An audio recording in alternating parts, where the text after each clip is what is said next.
Hi, എല്ലാവർക്കും talk with അഞ്ജലിയിലെ പുതിയൊരു വീഡിയോയിലേക്ക് സ്വാഗതം. അപ്പോൾ ഇന്നത്തെ കഥ കേൾക്കാൻ എല്ലാവരും റെഡിയല്ലേ? അപ്പോൾ കഥ കേട്ട് ഇഷ്ടപ്പെടുകയാണെങ്കിൽ വീഡിയോ ഒന്ന് ലൈക്ക് ചെയ്യാനും ചാനൽ ഒന്ന് സബ്സ്ക്രൈബ് ചെയ്യാനും മറക്കല്ലേ. അപ്പോൾ നമുക്ക് വേഗം തന്നെ കഥയിലേക്ക് പോകാമല്ലേ? അപ്പോൾ ഈ കഥയിലെ നായകൻ ആസിഫാണ്. അപ്പോൾ ഞാനിനി ആസിഫായിട്ട് തന്നെ സംസാരിക്കാം. എൻ്റെ പേര് ആസിഫ്, വീട് മലപ്പുറം. മലപ്പുറം എന്ന് പറഞ്ഞാൽ മലപ്പുറം ജില്ലയിലെ അറിയപ്പെടുന്ന ഒരു സ്ഥലം ഞാനിവിടെ കൂടുതൽ വിവരിക്കുന്നില്ല. എനിക്ക് ഭാര്യയും 2 മക്കളുമുണ്ട്. ഞാൻ ചെന്നൈയിലാണ് വർക്ക് ചെയ്യുന്നത്. മാസത്തിൽ ഒരു തവണയെങ്കിലും ഞാൻ നാട്ടിൽ വരും. അതെന്താണെന്ന് വെച്ചാൽ എൻ്റെ ഉപ്പാക്കും ഉമ്മാക്കും ഞാൻ ഒറ്റ മകനാണ്. ഇപ്പോൾ ഉമ്മാക്ക് ഇടയ്ക്കിടയ്ക്ക് ഓരോ അസുഖങ്ങൾ വരും. അസുഖം വന്നാൽ ഉടൻ ഉപ്പ ഫോണെടുത്ത് എന്നെ വിളിക്കും. പിന്നെ ഞാൻ നാട്ടിലെത്തോളം ഒരു സമാധാനവും തരില്ല. കുട്ടികൾക്കാണെങ്കിൽ ഞാൻ നാട്ടിൽ വരുന്നത് അത്ര ഇഷ്ടമല്ല. അതെന്താന്ന് വെച്ചാൽ ഞാനുള്ളപ്പോൾ അവർക്ക് തോന്നിയ പോലെ നടക്കാൻ പറ്റില്ലല്ലോ. അത് തന്നെയാണ് കാരണം. പിന്നെ ഭാര്യ, അവൾക്കാണെങ്കിൽ ഞാൻ വന്നാലും കുഴപ്പമില്ല, വന്നില്ലെങ്കിലും കുഴപ്പമില്ല. എല്ലാത്തിനും ഭയങ്കര മടിച്ചിയാണ്.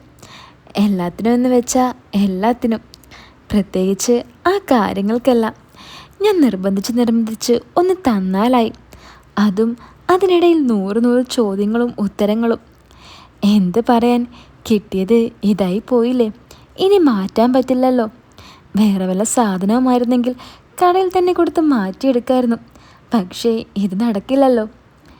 എനിക്കാണെങ്കിൽ അങ്ങനത്തെ കാര്യങ്ങൾക്കൊക്കെ നല്ല താല്പര്യമാണ്. അല്ലെങ്കിലും എറിയാനറിയാവുന്നതിൻ്റെ കയ്യിൽ വടി കൊടുക്കില്ലല്ലോ. ഇനി ഞാൻ പറയാം എൻ്റെ ആ ആഗ്രഹങ്ങൾ പൂവണിഞ്ഞ ആ മനോഹര ദിവസത്തെപ്പറ്റി. ഞാൻ ചെന്നൈയിലേക്ക് പോയിട്ട് ഏകദേശം ഇപ്പോൾ 1 മാസം കഴിഞ്ഞു. ഇടയ്ക്കിടയ്ക്ക് ഞാൻ തന്നെ വിചാരിക്കും, ഈ പ്രാവശ്യം നാട്ടിലേക്കുള്ള വിളി ഒന്നും വന്നില്ലല്ലോ എന്ന്. വിളിക്കുകയാണെങ്കിൽ അത് ഉപ്പ തന്നെ ആയിരിക്കും. പിന്നെ വിളിക്കാനുള്ളത് ഭാര്യയാണ്. കോൾ ചെയ്യുമ്പോൾ വരുന്ന കാര്യം പോലും അവൾ എന്നോട് ചോദിക്കില്ല. അങ്ങനെ ഇരിക്കെ പെട്ടെന്നൊരു കോൾ വന്നു, ഉപ്പാടെ. എന്താടാ, നിനക്ക് ഇങ്ങോട്ട് വരാൻ സമയമായില്ലേ? പോയിട്ടിപ്പോൾ 2 മാസമായല്ലോ, ഉപ്പ ചോദിച്ചു. ആ ഉപ്പ, വരാം. ഇപ്പോൾ പിന്നെ ആർക്കും അസുഖങ്ങളൊന്നും ഇല്ലല്ലോ. അപ്പോൾ ഞാൻ വിചാരിച്ചു കുറച്ചുകൂടെ ഇവിടെ നിൽക്കാമെന്ന് ഞാൻ പറഞ്ഞു. ആഹാ, നീ ഉമ്മക്ക് അസുഖം വരാൻ കാത്തിരിക്കുകയാണല്ലേ, ഇങ്ങോട്ട് വരാൻ, ഉപ്പ കലിപ്പിൽ പറഞ്ഞു. അല്ലുപ്പ, ഞാൻ വരുന്നുണ്ട്. ഞാൻ ഈ ഞായറാഴ്ച വരാമെന്ന് ഉദ്ദേശിച്ചിട്ടുണ്ട്, ഞാൻ പറഞ്ഞു. എന്നാ ആ ഉദ്ദേശം നീ അങ്ങോട്ട് മാറ്റിക്കാളെ. നിൻ്റെ ഉമ്മക്കിവിടെ വയ്യ, നീ നാളെ തന്നെ കയറാൻ നോക്ക്. അയ്യോ, അതെന്തു പറ്റി? ഞാൻ ചോദിച്ചു. അതൊക്കെ ഇവിടെ വന്നിട്ടറിയാം എന്നും പറഞ്ഞു ഉപ്പ കോൾ കട്ട് ചെയ്തു. ഞാൻ നേരെ ഭാര്യയ്ക്ക് വിളിച്ചു. അവളാണെങ്കിൽ ഫോണും എടുക്കുന്നില്ല. എങ്ങനെ എടുക്കാനാണ്? ഫോൺ ആ കുരുപ്പുകളുടെ കയ്യിലായിരിക്കും. ഞാൻ വിളിക്കുന്നത് കണ്ടാൽ സൈലൻ്റാക്കി വെച്ച് ഗെയിം കളിക്കുന്നുണ്ടാവും. എന്തായാലും ഇന്ന് തന്നെ കയറിയില്ലെങ്കിൽ ഉപ്പ പിണങ്ങും. ഞാൻ പിന്നെ ഒട്ടും വൈകിപ്പിക്കാൻ നിന്നില്ല. നേരെ ടിക്കറ്റ് നോക്കാനായി ഫോൺ എടുത്തു. സ്ലീപ്പറിൽ നോക്കിയപ്പോൾ സീറ്റെല്ലാം ഫുള്ളാണ്. നേരെ AC നോക്കി. എൻ്റെ ഭാഗ്യത്തിന് ഒരേ ഒരു സീറ്റ് ബാക്കിയുണ്ട്. AC എങ്കിൽ AC. ഞാൻ പിന്നെ ഒന്നും നോക്കിയില്ല, അതങ്ങെടുത്തു. സാധാരണ ഞാൻ സ്ലീപ്പറിലാണ് വരാറ്. 8:30-ക്കാണ് ട്രെയിൻ. സമയം ഏകദേശം അടുത്തെത്തിയിരിക്കുന്നു. പിന്നെ അധികം സമയം കളയാൻ നിൽക്കാതെ കടയിൽ എല്ലാവരോടും യാത്ര പറഞ്ഞ് ഞാൻ നാട്ടിലേക്ക് തിരിച്ചു. നേരം വൈകിയത് കൊണ്ട് തന്നെ ഫുഡൊന്നും കഴിക്കാൻ പറ്റിയില്ല. എങ്ങനെയൊക്കെയോ ഓടിച്ചാടി വന്ന് ട്രെയിൻ കയറി. എനിക്ക് കിട്ടിയത് താഴത്തെ സീറ്റായിരുന്നു, അതായത് ലോവർ ബെർത്ത്. ഞാൻ നേരെ പോയി എൻ്റെ സീറ്റിലിരുന്നു. അപ്പുറത്തും ഇപ്പുറത്തുമായി 3-4 ചേട്ടന്മാരിയ്ക്കുന്നുണ്ട്. ഞാൻ ആരെയും മൈൻഡ് ചെയ്യാൻ പോയില്ല. പൊതുവേ എൻ്റെ സ്വഭാവം ഇങ്ങനെ തന്നെയാണ്. അങ്ങനെ ട്രെയിൻ പുറപ്പെട്ടു. ഒരു 9:30-10 മണിയായപ്പോൾ എല്ലാവരും ഫുഡ് കഴിച്ച് കിടക്കാൻ തുടങ്ങി. ഞാനൊരു കേക്കും ചായയും കഴിച്ച് കിടന്നു. എൻ്റെ സീറ്റ് താഴെയാണെങ്കിലും ഞാൻ കിടന്നത് നടുവിലാണ്. കാരണം ആ സീറ്റിൽ ഒരപ്പൂപ്പനുണ്ടായിരുന്നു. അപ്പൂപ്പന് മുകളിൽ കയറാൻ ബുദ്ധിമുട്ടായതുകൊണ്ട് ഞാനാണ് അവിടെ കിടന്നോളാൻ പറഞ്ഞത്. സാധാരണ പെട്ടെന്ന് ഉറക്കം വരാത്ത എനിക്ക് 1-2 പാട്ട് കേട്ടപ്പോഴേക്കും ഉറക്കം വന്നു.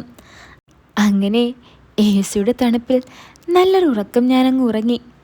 മണിക്കൂറുകൾക്ക് ശേഷം ട്രെയിനിൻ്റെ പെട്ടെന്നുള്ള കുലുക്കത്തിൽ ഞാൻ ഞെട്ടി ഉണർന്നു. ഫുൾ ഇരുട്ട്, എല്ലാവരും നല്ല ഉറക്കം. പക്ഷേ ആ ഇരുട്ടിൽ ഒരാൾ മാത്രം കണ്ണു തുറന്ന് കിടക്കുന്നു. അതും എൻ്റെ നേരെ ഓപ്പോസിറ്റ് കിടക്കുന്ന ആള്. ഞാൻ അധികം നോക്കാൻ നിന്നില്ല.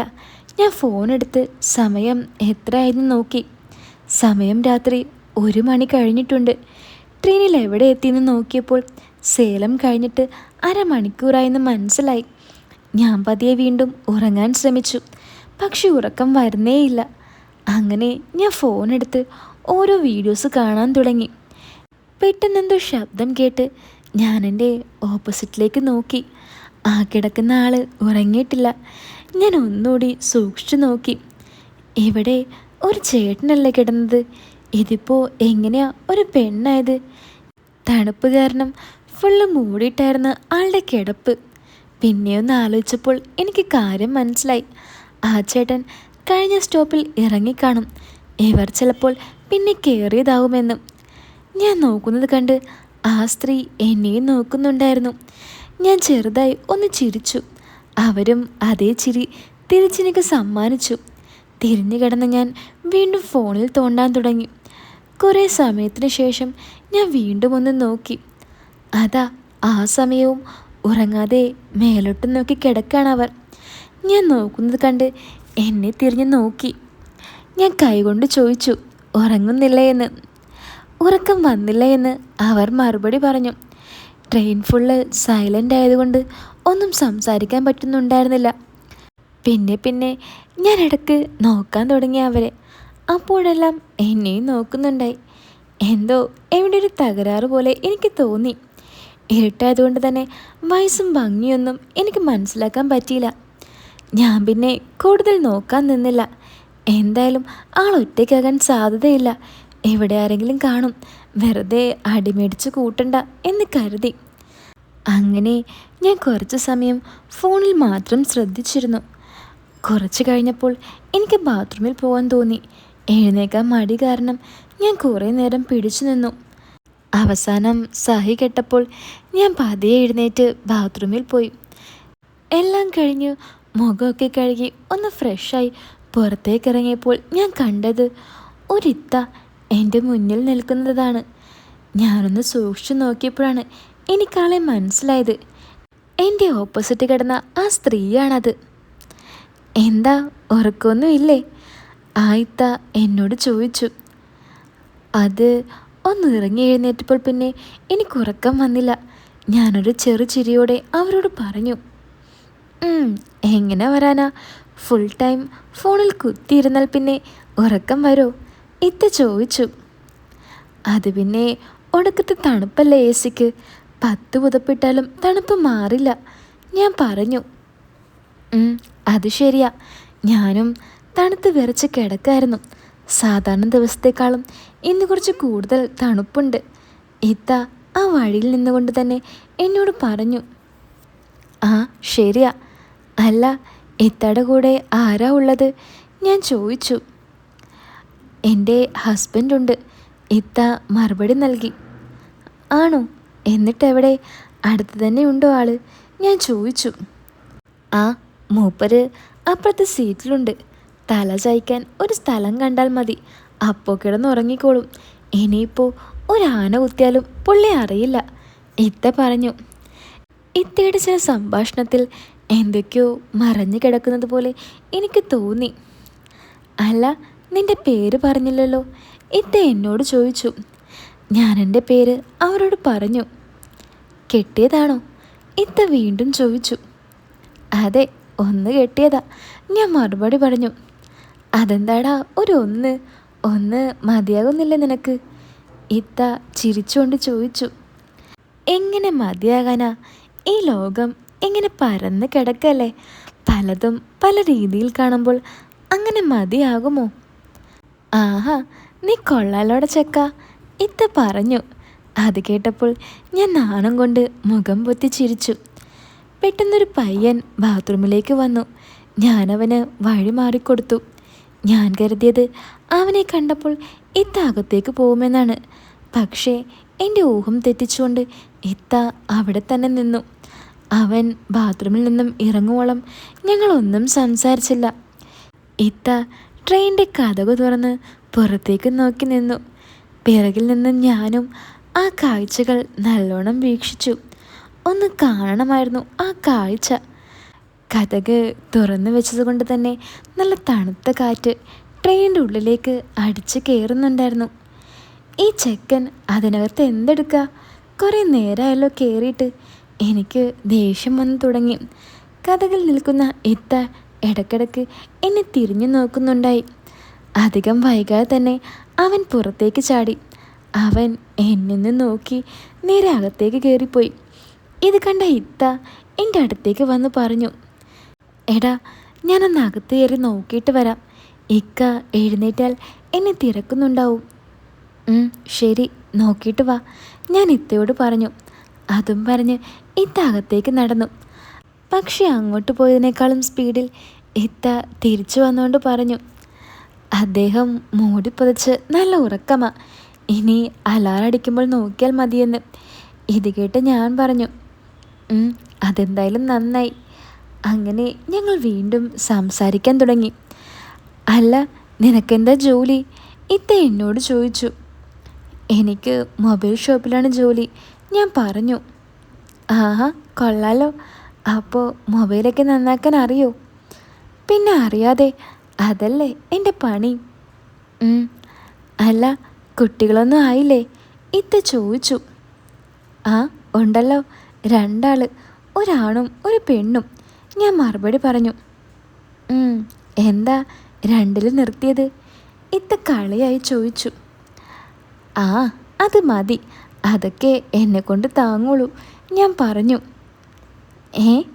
അങ്ങനെ പറയരുത്, നിന്നെ കണ്ടാലേ അറിയാം നിനക്ക് ഒരുപാട് താങ്ങാൻ പറ്റുമെന്ന്, ഇത്ത പറഞ്ഞു. ഒന്ന് പോയിത്ത, ഞാൻ അതല്ല ഉദ്ദേശിച്ചത്, കുട്ടികളെ നോക്കാനുള്ള പാടാ ഞാൻ ഉദ്ദേശിച്ചത്, ഞാൻ ചിരിച്ചുകൊണ്ട് പറഞ്ഞു. ഓ അതായിരുന്നോ? ഇത്ത ചമ്മിക്കൊണ്ട് പറഞ്ഞു. അല്ല, ഇത്താക്ക് കുട്ടികളൊന്നും ഇല്ലേ? ഞാൻ ഇത്തയോട് ചോദിച്ചു. ആ ഉണ്ടടാ, ഒരു പെൺകുട്ടി, ബാംഗ്ലൂരിൽ പഠിക്കുക, ഇത്ത പറഞ്ഞു. അല്ല, നിങ്ങളെന്താ 1ൽ നിർത്തിയത്? ഞാൻ ചോദിച്ചു. ഓ അതൊന്നും പറയണ്ടടാ, ഇതിനൊക്കെ ഒരു ഉത്സാഹം വേണ്ടേ? അങ്ങേർക്കാണെങ്കിൽ ഒരു താല്പര്യവുമില്ല, എല്ലാത്തിനും ഞാൻ ചെന്ന് കയറി കൊടുക്കണം, ഇത്ത നിരാശയിൽ പറഞ്ഞു. എന്ത് മറുപടി പറയണമെന്നറിയാതെ ഞാൻ ചെറുചിരിയോടെ ഇത്തയെ നോക്കി നിന്നു. ആ അതൊക്കെ വീട്, നിന്റെ വീടെവിടെയാ? ഇത്ത ചോദിച്ചു. തിരൂരാണ്, ഞാൻ പറഞ്ഞു. തിരൂരോ? തിരൂരെവിടെ? ഞാൻ എൻ്റെ സ്ഥലം ഇത്തയോട് പറഞ്ഞു. എടാ, എൻ്റെ വീടും അവിടുന്ന് കുറച്ച് പോയാൽ മതി, ഇത്ത എന്നോട് പറഞ്ഞു. പെട്ടെന്ന് ആരോ വരുന്നതായി ഞാൻ കണ്ടു. ഞാൻ അറിയാത്ത പോലെ മുഖം കഴുകാൻ നിന്നു. ഇത്ത പുറത്തേക്ക് നോക്കി നിന്നു. വെളുത്ത് തടിച്ച ഒരു ചേട്ടൻ, കണ്ടാൽ ഒരു 40-45 വയസ്സ് തോന്നിക്കും. അയാൾ നേരെ ബാത്റൂമിലേക്ക് പോയി. അപ്പോഴും ഞാൻ ആ ഇടവഴിയിൽ തുടർന്നു. എന്തായാലും ഇത്ത എന്തോ മനസ്സിൽ കണ്ടിട്ടുണ്ട്, അല്ലാതെ ഇത്രയും നേരം ഇവിടെ ഇങ്ങനെ നിൽക്കില്ല. എന്തായാലും 2 ആൾക്കും ഒരു ഉദ്ദേശമായാൽ മതിയായിരുന്നു, ഞാൻ മനസ്സിൽ പറഞ്ഞു. കൂരിരുട്ടിൽ നിലവിളിച്ചോടുന്ന ട്രെയിൻ. സമയം ഏകദേശം 2 മണി കഴിഞ്ഞ് കാണും. അയാൾ ബാത്റൂമിൽ നിന്നും പുറത്തേക്കിറങ്ങി അകത്തേക്ക് നടന്നു. അതിനിടയിൽ ഞങ്ങൾ 2 പേരെയും അയാളൊന്ന് നോക്കി. ഞാനത് മൈൻഡ് ചെയ്യാതെ നിന്നു. ഇത്ത വീണ്ടും എൻ്റെ അടുത്തേക്ക് വന്ന് നിന്നു. ഒട്ടും പ്രതീക്ഷിക്കാതെ ട്രെയിനിൻ്റെ കുലുക്കത്തിൽ പിടുത്തം കിട്ടാതെ ഇത്ത എൻ്റെ മേത്തേക്ക് വീണു. കൂടുതൽ താഴോട്ട് വീഴുന്ന മുമ്പ് ഞാൻ ഇത്തയെ പിടിച്ച് നിർത്തി. അയ്യോ സോറിടാ, ഞാൻ അറിയാതെ വീണതാ, ഇത്ത പറഞ്ഞു. അത് സാരില്ല, ഒന്നും പറ്റിയില്ലല്ലോ? ഞാൻ ചോദിച്ചു. ഇല്ലടാ, എന്തോ കാലിൽ കുത്തി കൊണ്ട പോലെ, ഇത്ത പറഞ്ഞു. എന്ത് കൊള്ളാൻ, അതിനിവിടെ ഒന്നും ഇല്ലല്ലോ, എന്നും പറഞ്ഞ് ഞാൻ താഴേക്ക് പരതി നോക്കി. സാരില്ലടാ, എനിക്കൊന്നും പറ്റിയില്ല, ഇത്ത പറഞ്ഞു. എന്നാലിനി നല്ലോണം പിടിച്ചു നിന്നോ, പെട്ടെന്നായിരിക്കും കുലുക്കം. അത്രയ്ക്ക് സ്പീഡിലാണ് ട്രെയിൻ ഇപ്പോൾ പോകുന്നത്, ഞാൻ ഇത്തയോട് പറഞ്ഞു. ഇത്ത ട്രെയിനിൻ്റെ കമ്പിയിൽ നല്ലോണം പിടിച്ചു. കുറച്ചു നേരം കഴിഞ്ഞപ്പോൾ ഇത്ത പറഞ്ഞു, എടാ ഞാൻ ഒന്നുകൂടെ അകത്തുപോയി നോക്കട്ടെ, അങ്ങേരങ്ങും എഴുന്നേറ്റാൽ പണിയാകും, പിന്നെ അത് മതി അടിയാവാൻ. ഇത്ത ഇതും പറഞ്ഞ് വീണ്ടും അകത്തേക്ക് നടന്നു. ഇരുട്ടിൽ നിറഞ്ഞു നിൽക്കുന്ന ആ ബോഗി ഓരോരുത്തരുമാർ കൂർക്കം വലിച്ചു കിടക്കുന്നു. ചിലരാകട്ടെ ഉറക്കത്തിൻ്റെ പടുകുഴിയിൽ വീണിരിക്കുന്നു. ഇത്ത പോയി നോക്കിയിട്ട് വീണ്ടും എൻ്റെ അടുത്തേക്ക് തന്നെ വന്നു. നല്ല ചിരിയോടെ ആയിരുന്നു ഇത്തയുടെ ആ വരവ്. അയാൾ നല്ല ഉറക്ക. ഇവിടെയാണെങ്കിൽ ഇരിക്കാനും സ്ഥലമില്ല, മനുഷ്യൻ്റെ കാല് കടയുന്നു, ഇത്ത പറഞ്ഞു. ഇത് കേട്ട ഞാൻ പറഞ്ഞു, എന്നാ ഇത്ത പോയി കിടന്നോളൂ. എൻ്റെ സംസാരം കേട്ടിട്ട് ഇത്തയ്ക്ക് ദേഷ്യം വന്നു. എടാ അതെനിക്കറിയാം, നീ എന്നെ കൂടുതൽ കിടത്താൻ നോക്കണ്ട, എനിക്കറിയാം ഉറങ്ങാൻ, ഇത്ത കലിപ്പോടെ പറഞ്ഞു. അയ്യോ അതല്ല ഇത്ത, ഇത്താക്ക് കാല് വേദനിക്കുന്നെന്ന് പറഞ്ഞപ്പോൾ ഞാൻ അറിയാതെ പറഞ്ഞതാ. ഓ, എന്നോട് സംസാരിക്കാൻ താല്പര്യമില്ലെങ്കിൽ അത് പറഞ്ഞാൽ പോരെ, ഞാൻ പൊക്കോളാം. എന്താ ഇത്ത ഇങ്ങനെയൊക്കെ പറയുന്നത്? ഞാൻ ഇത്തയെ ഒരു ഫ്രണ്ടായി കണ്ടതുകൊണ്ടല്ലേ അങ്ങനെ പറഞ്ഞത്. ഓ അങ്ങനെയാണോ, ഞാൻ അറിഞ്ഞില്ല, എന്നോട് ആരും പറഞ്ഞുമില്ല. ഇത്ത ഇതും പറഞ്ഞ് എന്നെ നോക്കി ചിരിച്ചു. ചിരി മാത്രമേ ഉള്ളൂ, ഫ്രണ്ട്സായ സ്ഥിതിക്ക് എനിക്ക് സമ്മാനമൊന്നും ഇല്ലേ, ഞാൻ ചോദിച്ചു. അതിന് നിനക്ക് എന്ത് ഗിഫ്റ്റാണ് വേണ്ടത്? എനിക്കൊരു വലിയ ആനമുട്ട മതി, ഞാൻ പറഞ്ഞു. ഓ അത് മതിയോ, ഇത്ത എന്നോട് ചോദിച്ചു. അല്ലാതെ ഇത്ത വേറെന്ത് തരാനാ, എനിക്ക് ആനമുട്ട മതി ഇത്ത. ഒന്ന് പോടാ, എന്നെക്കൊണ്ട് പറ്റുന്ന ഗിഫ്റ്റാണെങ്കിൽ ഞാൻ തരും, ഇത്ത പറഞ്ഞു. ആണോ, ഞാൻ ചോദിച്ചാൽ ഇത്ത എന്തും തരുമോ? സത്യമായിട്ടും തരുമല്ലോ. ആടാ, ഞാൻ എന്തായാലും തരും, പക്ഷേ ഇവിടെ വെച്ചല്ല, നീ എൻ്റെ വീട്ടിൽ വരണം, ഇത്ത പറഞ്ഞു. അതെന്തിനാ അങ്ങോട്ട് വരുന്നത്? അത് നീ ഇപ്പോൾ എൻ്റെ ബെസ്റ്റ് ഫ്രണ്ടല്ലേ, നിനക്കുള്ള ഗിഫ്റ്റ് ഞാൻ അവിടെ നിന്ന് തരാം. പെട്ടെന്ന് ആരോ വരുന്ന ശബ്ദം ഞാൻ കേട്ടു. ഞാൻ വേഗം കതകിനടുത്തേക്ക് നീങ്ങി നിന്നു. ഇത്ത നേരെ കൈ കഴുകാനായി പോയി. എന്തു പറ്റി, ബാത്റൂമിലേക്ക് വന്നതാണോ? അയാൾ ഇത്തയോട് ചോദിച്ചു. ഞാൻ ഞെട്ടി തിരിഞ്ഞു നോക്കി. ആ അതെ, നിങ്ങളെ വിളിച്ചപ്പോൾ നിങ്ങൾ നല്ല ഉറക്കത്തിലാണ്, അതാ പിന്നെ ഞാൻ ഒറ്റയ്ക്ക് വന്നത്, ഇത്ത അയാളോട് പറഞ്ഞു. അപ്പോഴാണ് എനിക്ക് മനസ്സിലായത് ഇതാണ് ഇത്ത പറഞ്ഞ ഇത്തയുടെ ഹസ്ബൻഡെന്ന്. എന്നാ നീ ഇവിടെ നിൽക്ക്, ഞാനൊന്ന് ബാത്റൂമിൽ പോയിട്ട് വരാം, അയാൾ ഇത്തയോട് പറഞ്ഞു. അങ്ങനെ അയാൾ ബാത്റൂമിൽ കയറി. അയാൾ കയറിയ ഉടനെ ഇത്ത എന്നോട് കൈകൊണ്ട് കാണിച്ചു, ഇതാണ് ഹസ്ബൻഡെന്ന്. എല്ലാം നഷ്ടമായ പോലെ ഞാൻ നിരാശനായി നിന്നു. ഇത് കണ്ട് പതിഞ്ഞ സ്വരത്തിൽ ഇത്ത എന്നോട് പറഞ്ഞു. എന്ത് പറ്റിയെന്ന്. ഞാൻ ഒന്നുമില്ലെന്ന് പറഞ്ഞു. ഇക്ക ബാത്റൂമിൽ നിന്നും പെട്ടെന്ന് പുറത്തേക്ക് ഇറങ്ങിയാലോ എന്ന് പേടി ഇത്താക്ക് നല്ലോണം ഉണ്ടായിരുന്നു. ഇനി വൈകിയാൽ എല്ലാം കുളമാകും. ഞാൻ പിന്നെ ഒന്നും നോക്കില്ല. ഞാൻ ഇത്തയോട് ഇത്താൻ്റെ നമ്പർ ചോദിച്ചു. എൻ്റെ ചോദ്യം കേട്ട ഇത്ത എൻ്റെ കണ്ണിലേക്ക് തുറിച്ചു നോക്കി. അയ്യോ, ഞാൻ നമ്പർ ചോദിച്ചത് ഇത്താക്ക് ഇഷ്ടമായില്ലേ? എനിക്കെന്തോ വല്ലാത്ത പോലെയായി. ഇത്ത എന്നെ പതുക്കെ വിളിച്ചു. ഞാൻ നോക്കിയപ്പോൾ ഇത്ത കൈ മലർത്തി കാണിച്ച് എനിക്ക് നമ്പർ കാണാതെ അറിയില്ലെന്ന് പറഞ്ഞു. പെട്ടെന്ന് ബാത്റൂമിൻ്റെ കതക് തുറന്നു. ഞാൻ വേഗം പുറത്തേക്ക് നോക്കി നിന്നു. വാ പോകാം, അയാൾ ഇത്തയും വിളിച്ച് മുന്നിലായി നടന്നു. ഇത്ത എന്നെയും തിരിഞ്ഞു നോക്കി അയാളുടെ കൂടെ നടന്നു. ഇനി എന്ത് ചെയ്യണമെന്നറിയാതെ ഞാൻ കുറച്ചു നേരം അവിടെ തന്നെ നിന്നു. പക്ഷെ ആ നിൽപ്പ് കൊണ്ട് ഒരു പ്രയോജനവുമില്ലെന്ന് എനിക്ക് മനസ്സിലായി. ഞാൻ പതുക്കെ അകത്തേക്ക് നീങ്ങി. ഇത്തയുടെ സീറ്റിലേക്ക് നോക്കിയപ്പോൾ ഇത്ത ഉറങ്ങിയതുപോലെ കിടക്കുന്നുണ്ട്. ഹസ്ബൻഡ് എവിടെയെന്ന് നോക്കിയപ്പോൾ ആ ഇരുട്ടിൽ കുറേ പേരുടെ ഇടയിൽ നിന്നും എനിക്ക് അയാളെ കണ്ടെത്താൻ സാധിച്ചില്ല. ഞാൻ പതിയെ എൻ്റെ സീറ്റിലേക്ക് കയറി കിടന്നു. ഇടയ്ക്കിടയ്ക്ക് ഞാൻ ഇത്തയെ നോക്കുന്നുണ്ടായിരുന്നു. പക്ഷെ ഇത്ത ഉറങ്ങിയ പോലെ കിടക്കുന്നു. ഞാൻ പല ശബ്ദങ്ങളും ഉണ്ടാക്കി നോക്കി. എന്നാൽ അതൊന്നും ഇത്ത മൈൻഡ് പോലും ചെയ്യുന്നില്ല. ഇതിപ്പോൾ എല്ലാം അടുത്ത് കിട്ടിയപ്പോൾ കലമുടച്ച പോലെ ആയല്ലോ ഈശ്വര എന്ന് ഞാൻ മനസ്സിൽ വിചാരിച്ചു. ആകെ ഉറക്കം നഷ്ടമായി ഞാൻ ഫോണെടുത്ത് തോണ്ടാൻ തുടങ്ങി. പെട്ടെന്നൊരു സൗണ്ട് ഞാൻ കേട്ടു. ഞാൻ വേഗം ഇത്തയുടെ അടുത്തേക്ക് തിരിഞ്ഞു നോക്കി. ഇത്ത പുതപ്പിനുള്ളിൽ നിന്നും തലയിട്ട് എന്നെ നോക്കുന്നു. ഞാൻ ചിരിച്ചുകൊണ്ട് പതിയെ ചോദിച്ചു, ഉറങ്ങിയില്ലേ? ഇത്ത പറഞ്ഞു ഇല്ല എന്ന്. പേടിച്ച് തല ആട്ടിക്കൊണ്ടാണ് അത് പറഞ്ഞത്. ഞാൻ വേഗം കയ്യിലുള്ള ബാഗ് തുറന്ന് പേനയും പേപ്പറും തപ്പി. കുറേ തപ്പിയിട്ടും പേനയും പേപ്പറും എനിക്ക് കിട്ടിയില്ല. അതങ്ങനെയാണല്ലോ, ഒരാവശ്യം വരുമ്പോൾ സാധനം കയ്യിൽ കിട്ടില്ലല്ലോ. ഞാൻ സ്വയം പ്രാഗിക്കൊണ്ട് തിരഞ്ഞു. എൻ്റെ പ്രാഗൽ കേട്ടിട്ടാണോ എന്നറിയില്ല, അവസാനം ബാഗിൻ്റെ ഒരു മൂലയിൽ നിന്നും ഒരു പേന കിട്ടി. ഇനി പേപ്പർ, അതിനെ ബാഗിൽ തിരഞ്ഞിട്ട് കാര്യമില്ല. ഞാൻ വേഗം സീറ്റിൽ നിന്നും പുറത്തേക്കിറങ്ങി താഴെ തിരിഞ്ഞു. എൻ്റെ ഭാഗ്യമൊന്ന് പറയാലോ, എനിക്കൊരു പേപ്പർ കിട്ടി. ഞാൻ വേഗം ആ പേപ്പറിൽ എൻ്റെ നമ്പർ എഴുതി. ഇത്തയുടെ ഭർത്താവോ വേറെ ആരെങ്കിലും നോക്കുന്നുണ്ടോ എന്ന് ഞാൻ നോക്കി. എല്ലാവരും നല്ല ഉറക്കാണ്. ഇതാണ് പറ്റിയ അവസരം. ഞാൻ വേഗം അത് ഇത്താക്ക് കൊടുത്തു. ഇത്തയാണെങ്കിൽ ഒരു മടിയും കാണിക്കാതെ ആ പേപ്പർ എൻ്റെ കയ്യിൽ നിന്നും വാങ്ങി. ഞാൻ ഇത്തയോട് പറഞ്ഞു വീട്ടിൽ ചെന്നിട്ട് വിളിക്കോ എന്ന്. വിളിക്കാമെന്ന് ഇത്തയും പറഞ്ഞു.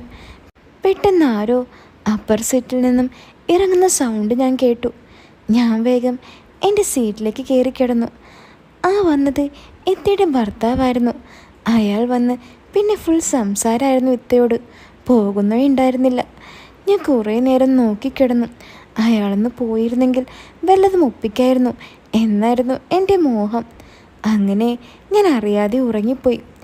പിന്നെ ഞാൻ കേൾക്കുന്നത് ആളുകളുടെ കലപല ശബ്ദമാണ്. നേരം വെളുത്തു. എല്ലാവരും ഉറക്കമെഴുന്നേറ്റ് ബാത്റൂമിലേക്കുള്ള ഓട്ടത്തിലാണ്. ഞാൻ ഇത്തയുടെ സീറ്റിലേക്ക് നോക്കി. ഇത്തയെ അവിടെ കാണുന്നില്ല.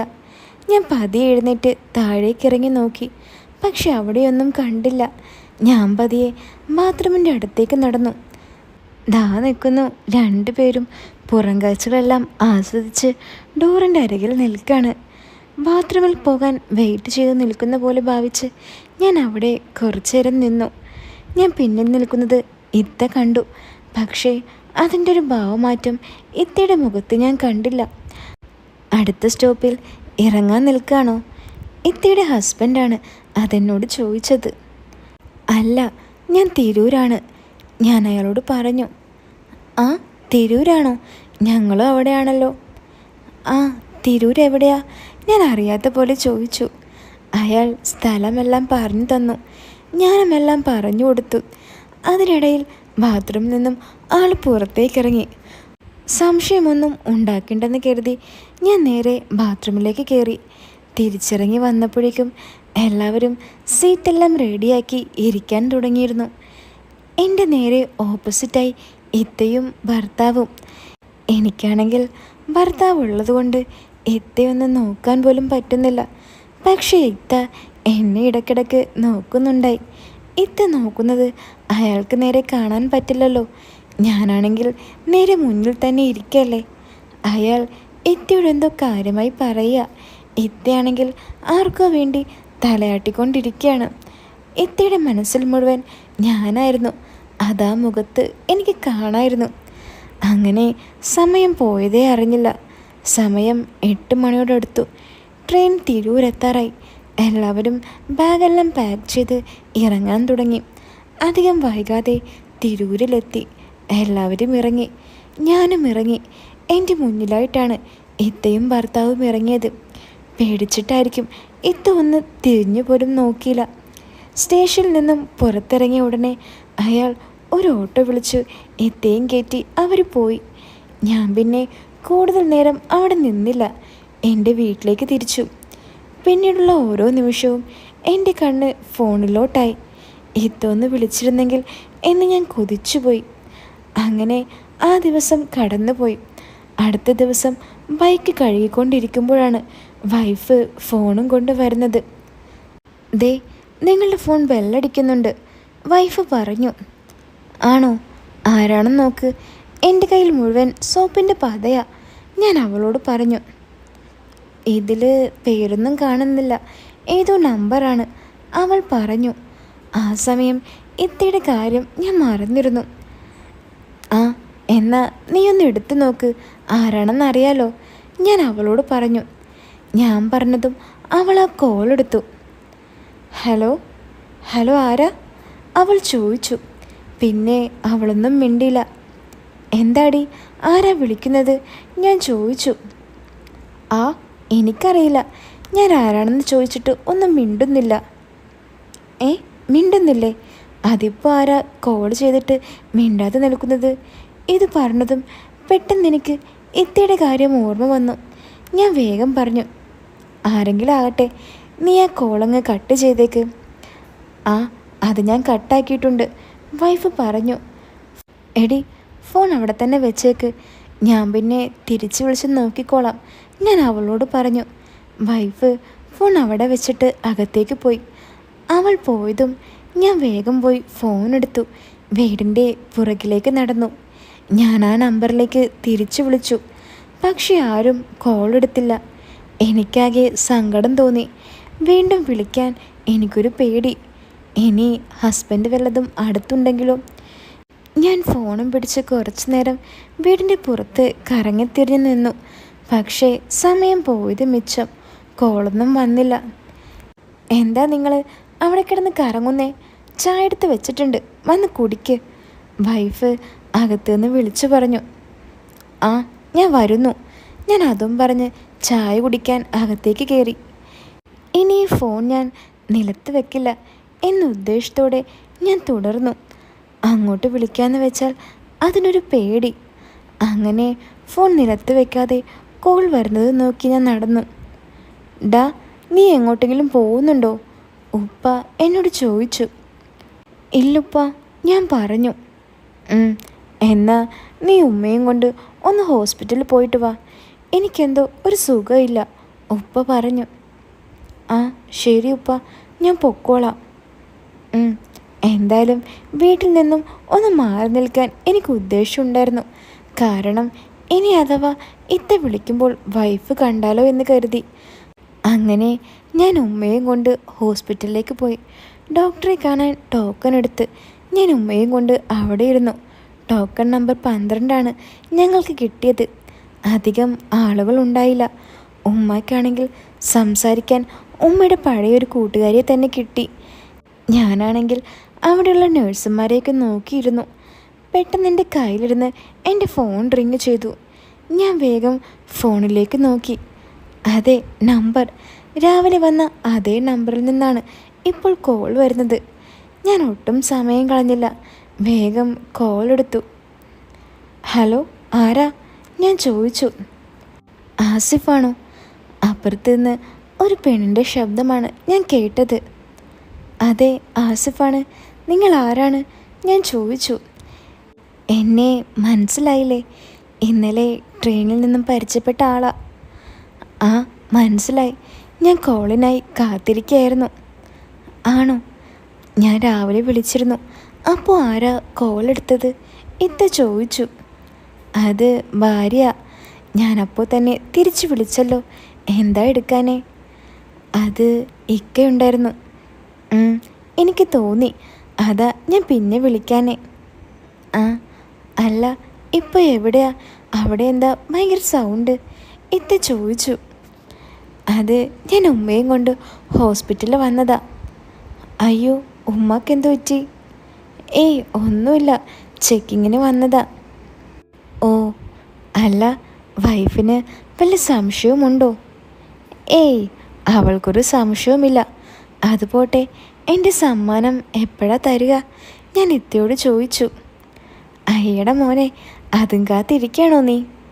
പിന്നെ അല്ലാതെ, എനിക്ക് ആ സമ്മാനം കിട്ടിയിട്ട് വേണം എനിക്ക് അതൊന്ന് പൊട്ടിച്ച് കാണാൻ. പോടാ, നീ എന്തൊക്കെയായി പറയുന്നേ? ഇത്ത ചോദിച്ചു. അല്ല, ഇത്ത പറഞ്ഞില്ലേ വീട്ടിലേക്ക് വന്നാൽ എനിക്കൊരു സമ്മാനം തരാമെന്നും. ഓ അതാണോ? അതിന് മോൻ ആദ്യം വീട്ടിലേക്ക് വാ, അപ്പോൾ തരാട്ടോ. എന്നാ ഞാൻ ഇന്ന് വരട്ടെ? ഞാൻ ചോദിച്ചു. അയ്യോ ഇന്ന് പറ്റില്ല, ഇന്നിവിടെ ഇക്കയുണ്ട്. ആണോ? അപ്പോൾ ഇനി എപ്പോൾ വരാൻ പറ്റും? ഞാൻ ചോദിച്ചു. അത് ഞാൻ പറയാം. പെട്ടെന്ന് എൻ്റെ ടോക്കൺ നമ്പർ വിളിച്ചു. 12. ഞാൻ കേട്ടു. ഞാൻ ഇത്തയോട് പറഞ്ഞു, ഡോക്ടർ വിളിക്കുന്നുണ്ട്, ഞാൻ കുറച്ച് കഴിഞ്ഞ് വിളിക്കാമെന്ന്. അങ്ങനെ ഇത്ത കോൾ കട്ട് ചെയ്തു. ഞാൻ ഹോസ്പിറ്റലിലെ കാര്യങ്ങളെല്ലാം കഴിഞ്ഞ് വീട്ടിലെത്തി ഏകദേശം ഒരു 12 മണിയായി കാണും. വൈഫ് കഞ്ഞി എടുത്ത് തന്നു. അതും കുടിച്ച് ഞാൻ പുറത്തേക്കിറങ്ങി. അല്ല, എവിടേക്കായി നട്ടുച്ചയ്ക്ക്? വൈഫ് ചോദിച്ചു. അത് മുജീബ് വിളിച്ചായിരുന്നു, ഞാനവനെ ഒന്ന് കണ്ടിട്ട് വരാം. ഞാൻ അവളോട് പറഞ്ഞു. ഈ മുജീബ് എന്ന് പറയുന്നത് എൻ്റെ ബെസ്റ്റ് ഫ്രണ്ടാണ്. അവനെ കാണാൻ പോവുകയാണെന്ന് പറഞ്ഞാൽ പിന്നെ വൈഫൊന്നും പറയില്ല. അവനെ അവൾക്കെന്തോ നല്ല വിശ്വാസമാണ്. അങ്ങനെ ഞാൻ വീട്ടിൽ നിന്നും ചാടി. പുറത്ത് വെയിൽ കുറവുള്ള ഒരു സ്ഥലത്ത് ബൈക്ക് നിർത്തി ഞാൻ ഇത്തയെ വിളിച്ചു. ഇത്ത കോളെടുത്തു. എന്തായി, ഡോക്ടറെ കണ്ടോ? ഇത്ത ചോദിച്ചു. ആ, അതെല്ലാം കഴിഞ്ഞ് വീട്ടിലെത്തി. ആട്ടെ, നീ എന്താ ചെയ്യുക? ഞാൻ ഇത്തയോട് ചോദിച്ചു. ഞാൻ കറി ഉണ്ടാക്കുക, ഇത്ത പറഞ്ഞു. ഹസ്ബൻഡ് എവിടെ പോയി? ആള് കുളിക്കുന്നുണ്ട്, പഞ്ചായത്തിലെന്തോ പോകണമെന്ന് പറഞ്ഞിരുന്നു. ആണോ? എന്നാ ഞാൻ വരട്ടെ? ഞാൻ സന്തോഷത്തോടെ ചോദിച്ചു. അയ്യോ വേണ്ട, എനിക്ക് പേടിയാ. ഓ, അപ്പോൾ ഇയാൾക്ക് പേടിയൊക്കെ ഉണ്ടോ? ഈ പേടിയൊന്നും ഞാൻ അന്ന് കണ്ടില്ലല്ലോ. ഞാൻ ചോദിച്ചു. അതല്ല, ഇതിപ്പോൾ ഇക്കിവിടെ ഉണ്ടല്ലോ, ഞാൻ പിന്നെ എന്ത് ചെയ്യാനാ? അതിന് ഇക്ക ഇപ്പോൾ പോകില്ലേ, പിന്നെ എന്താ പ്രശ്നം? വേറെ ആരെങ്കിലും ഉണ്ടോ വീട്ടിൽ? ഞാൻ ചോദിച്ചു. ഇല്ല, വേറെ ആരുമില്ല. ഇക്കയുടെ വീട് ഇവിടുന്ന് തൊട്ടടുത്താ. ചിലപ്പോൾ ഇക്കയുടെ ഉമ്മ കയറി വരാറുണ്ട്. ഏയ്, അത് കുഴപ്പമില്ല, ഞാൻ എന്തായാലും വരാം. എനിക്കിവിടുന്ന് ഒരു 10 മിനിറ്റ് മതി അവിടെ എത്താൻ. ഇക്ക ഇറങ്ങുമ്പോൾ വിളിക്കുമോ? ഞാൻ ചോദിച്ചു. എന്നാൽ ശരി, ഞാൻ വിളിക്കാം, ഇത്ത പറഞ്ഞു. അങ്ങനെ ആ വിളിക്കായി ഞാൻ ആ നടു റോട്ടിൽ കാത്തിരുന്നു. അങ്ങനെ കുറച്ച് സമയം കടന്നുപോയി. പക്ഷെ ഇത്തയുടെ കോള് വന്നില്ല. അപ്പോഴാണ് എനിക്കൊരു ബുദ്ധി ഉദിച്ചത്. ഇവിടെ ഇങ്ങനെ നിന്നിട്ട് കാര്യമില്ല, ഇത്തയുടെ വീടിൻ്റെ അടുത്തേക്ക് പോകാം. അതാകുമ്പോൾ കോള് വരുമ്പോൾ തന്നെ വേഗം വീട്ടിലേക്ക് പോകാമല്ലോ. ഞാൻ വേഗം ബൈക്ക് സ്റ്റാർട്ട് ചെയ്ത് യാത്ര തുടങ്ങി. കറക്റ്റ് വീട് അറിയില്ലെങ്കിലും ബാക്കിയെല്ലാം ഇത്തയുടെ ഹസ്ബൻഡ് തന്നെ പറഞ്ഞു തന്നിട്ടുള്ളത് കൊണ്ട് വേഗം അവിടെ എത്താൻ പറ്റി. ഹോ, വല്ലാത്ത ദാഹം. അവിടെയുള്ള ഒരു കടയിൽ നിന്നും ഞാനൊരു സർബത്ത് വാങ്ങി കുടിച്ചു. കോള് വരുന്നതും കാത്തു. ഞാൻ ആ സർബത്ത് പതുക്കെ കുടിച്ചു. കൂടുതൽ കടകളൊന്നുമില്ലാത്ത ആ ടൗണിൽ നട്ടുച്ചയ്ക്ക് ഇങ്ങനെ നിൽക്കുന്നത് ഒട്ടും ശരിയല്ലെന്ന് എനിക്ക് മനസ്സിലായി. കഷ്ടകാലത്തിന് അറിയാവുന്ന ആരെങ്കിലും വന്നാൽ തീർന്നു. ഞാൻ ആ കടയിൽ നിന്ന് തന്നെ ഒരു സർബത്ത് കൂടി ഓർഡർ ചെയ്തു. അങ്ങനെ അതും കുടിച്ചുകൊണ്ട് ഒരു മൂലയിലിരുന്നു. കടക്കാരൻ എന്തെങ്കിലും ചോദിക്കുമോ എന്ന് കരുതി ഞാൻ മുഖം കൊടുത്തില്ല. ഞാൻ ഫോണിൽ നോക്കിക്കൊണ്ടിരുന്നു. ദാ വരുന്നു ഇത്തയുടെ കോൾ. സന്തോഷം കൊണ്ട് എൻ്റെ വാടിയ മുഖമെല്ലാം തെളിഞ്ഞു വന്നു. ഞാൻ വേഗം കോളെടുത്തു. ഹലോ, എവിടെയാ? ഇത്ത ചോദിച്ചു. ഞാനിവിടെ അടുത്ത ടൗണിലുണ്ട്, ഞാൻ പറഞ്ഞു. ഇവിടെ എത്തിയോ? എന്താ, വരണ്ടേ? ഞാൻ പുച്ഛത്തോടെ ചോദിച്ചു. ആ, വരണം, വേഗം വാ. പെട്ടെന്ന് ഇത്തയുടെ മറുപടി കേട്ട് ഞാൻ ഞെട്ടി. കാര്യങ്ങൾ ഇവിടെ വരെയൊക്കെ ആയോ? അതും ഇത്ര പെട്ടെന്ന്? പക്ഷേ എൻ്റെ ഉള്ളിൽ ഒരു ഭയവും ഉണ്ടായിരുന്നു. എന്നാൽ അത് പുറത്ത് കാണിക്കാതെ ഞാൻ ചോദിച്ചു. ഇത്ത, എനിക്ക് വീട് അറിയില്ലല്ലോ. ഓ അതാണോ? അങ്ങനെ ഇത്ത വീട്ടിലേക്കുള്ള വഴി കറക്റ്റായിട്ട് പറഞ്ഞു തന്നു. അല്ല ഇത്ത, ഇക്ക പോയോ? ഞാൻ ചോദിച്ചു. ആ, ദാ ഇപ്പോൾ അങ്ങോട്ട് ഇറങ്ങിയേ ഉള്ളൂ. ആണോ? ഇനി എപ്പോൾ വരും? ആ, അതൊന്നും എനിക്കറിയില്ല. പഞ്ചായത്തിൽ പോയതിനു ശേഷം ഇക്കയുടെ പെങ്ങളുടെ വീട്ടിൽ പോയിട്ടേ വരുമെന്നാ പറഞ്ഞേ. ആണോ? അല്ല, പെങ്ങളുടെ വീട് എവിടെയാ? അത് കോട്ടക്കലാണ്. എങ്ങനെയായാലും 3-4 മണിക്കൂർ എടുക്കും. അത് പോരെ നിനക്ക്? ഇത്ത ചിരിച്ചുകൊണ്ട് ചോദിച്ചു. ഇല്ല, എനിക്കത് പോരാ, ഞാൻ പറഞ്ഞു. തൽക്കാലം മോനിന്ന് ഗിഫ്റ്റ് പൊട്ടിക്ക്, ബാക്കിയെല്ലാം നമുക്ക് പതിയെ നോക്കാം, ഇത്ത പറഞ്ഞു. ഓക്കെ ശരി, ഞാൻ ഇതാ വരുന്നു. അതും പറഞ്ഞ് ഞാൻ വേഗം അങ്ങോട്ടേക്ക് പുറപ്പെട്ടു. അധികം വീടുകളൊന്നും ഇല്ലാത്ത ഒരു ഏരിയ. ഉച്ച സമയമായതുകൊണ്ടായിരിക്കും റോഡിലൊന്നും അധികം ആരെയും കാണുന്നില്ല. അങ്ങനെ ഞാൻ ഇത്തയുടെ വീട് കണ്ടെത്തി. ഒരു റോഡ് സൈഡിൽ ഒരു കുഞ്ഞ് വാർപ്പ് വീട്. ബൈക്ക് ആ റോഡിൻ്റെ സൈഡിൽ നിർത്തി ഞാൻ വീട്ടിലേക്ക് നടന്നു. എന്നെയും കാത്ത് ഇത്ത പുറത്ത് തന്നെ നിൽക്കുന്നുണ്ടായി. ചുറ്റിലും മരങ്ങളും പോരാത്തതിന് വീടിനോളം ഉയരം വരുന്ന മതിലും. വെളിയിൽ നിന്നും ആര് നോക്കിയാലും ഒന്നും കാണാൻ പറ്റില്ല. എന്താടോ ചുറ്റിലൊരു നോട്ടം? വീടും പറമ്പും നോക്കാൻ വന്നതാണോ? എൻ്റെ പരിസരത്തുള്ള നോട്ടം കണ്ട് ഇത്ത എന്നോട് ചോദിച്ചു. ആ, അത് ഞാൻ പിന്നെ നോക്കിക്കോളാം, ഇപ്പം എനിക്ക് വേറൊരു പറമ്പ് നോക്കാനുണ്ട്, ഞാൻ ചിരിച്ചുകൊണ്ട് പറഞ്ഞു. അത് നോക്കാനാണെങ്കിൽ ഇവിടെ ഇങ്ങനെ നിന്നാൽ പോരാ, അകത്തേക്ക് വരണം, ഇത്ത കളിയാക്കിക്കൊണ്ട് പറഞ്ഞു. അല്ല, എവിടെയാ എനിക്കെടുത്തു വെച്ച ആ സമ്മാനം? ഞാൻ ചോദിച്ചു. അതൊക്കെ ഞാൻ എപ്പോഴേ മിനിക്ക് വെച്ചിട്ടുണ്ട്, നീ അകത്തേക്ക് കയറ്, ഇത്ത പറഞ്ഞു. പിന്നെ ഞാൻ ഒന്നും നോക്കിയില്ല, വീടിൻ്റെ അകത്തേക്ക് കയറി. ആ സമ്മാനം ഞാൻ നന്നായി തുറന്നു തന്നെ കണ്ടു. അത് ഞാൻ വേണ്ടതുപോലെ ആഘോഷിച്ചു. അതൊരു ഒന്നൊന്നര സമ്മാനമായിരുന്നു. അപ്പോൾ ഈ കഥ എല്ലാവർക്കും ഇഷ്ടപ്പെട്ടോ? ഇഷ്ടപ്പെട്ടെങ്കിൽ വീഡിയോ ലൈക്ക് ചെയ്യാനും ചാനൽ ഒന്ന് സബ്സ്ക്രൈബ് ചെയ്യാനും മറക്കല്ലേ. അപ്പോൾ പുതിയൊരു കഥയായിട്ട് നമുക്ക് വീണ്ടും കാണാം. എല്ലാവരും കാത്തിരിക്കുക.